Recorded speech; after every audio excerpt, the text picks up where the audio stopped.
Hi everybody, this is Sean here from PassFirstTime.ie, and this video is all about the dangers of the second exit on a roundabout. There are many, but we're going to look at one particular danger that I've come across multiple times over the last couple of months, and it happened about 3 times this week. So this is what spurred me on, I suppose, to make this video. So the diagram we have in front is a standard 4-exit roundabout.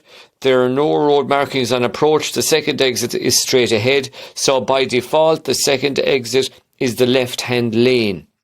The problem I see is that a lot of people come in nicely in the left-hand lane, but quite a few then will cut straight across the roundabout. Now, when you look at it in the diagram, you can see the obvious danger. Let's just put it into perspective. You've 2 cars coming to the roundabout. One is going straight ahead and the other is going around to the right. If the car on the left going straight ahead cuts across the roundabout, he is in danger of driving in and colliding with the car on the right hand side, because clearly the car going around to the right needs sufficient room to go around and to leave the roundabout at their particular exit. So the rule of thumb is, and by the way, most of these videos are aimed at learner drivers to try and help them, or drivers who are preparing for their driving test. But I have a funny feeling that the main culprits for this particular misuse of lanes at roundabouts is not down to learner drivers or people preparing for the driving test. I think it's drivers who maybe did their driving tests a number of years ago when there weren't as many roundabouts, or roundabouts were not quite as busy. So I think people need to go back and maybe do a refresher on how to take this exit properly. So let's have a look at it. You're coming in on the left hand lane, and the rule of thumb is if you enter on the left hand lane of a standard roundabout, you're going straight ahead, you should stay in the left hand lane. So you stay out around the outside.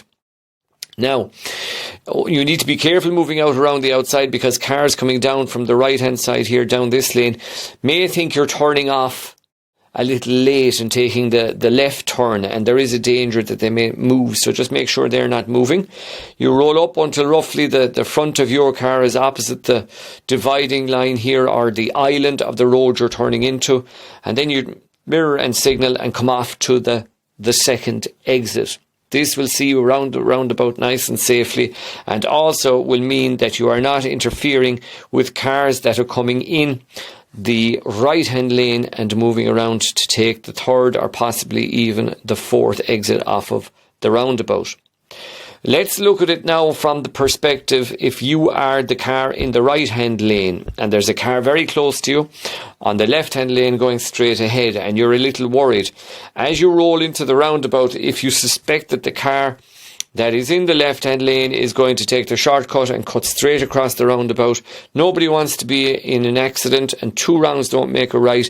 So what you should do is hold back from the blue car here in the left lane, allow him to proceed and see if he's going out around the roundabout, or is he going to cut across. If he's going to cut across, you hold back, leave him away. There's nothing you can do about it.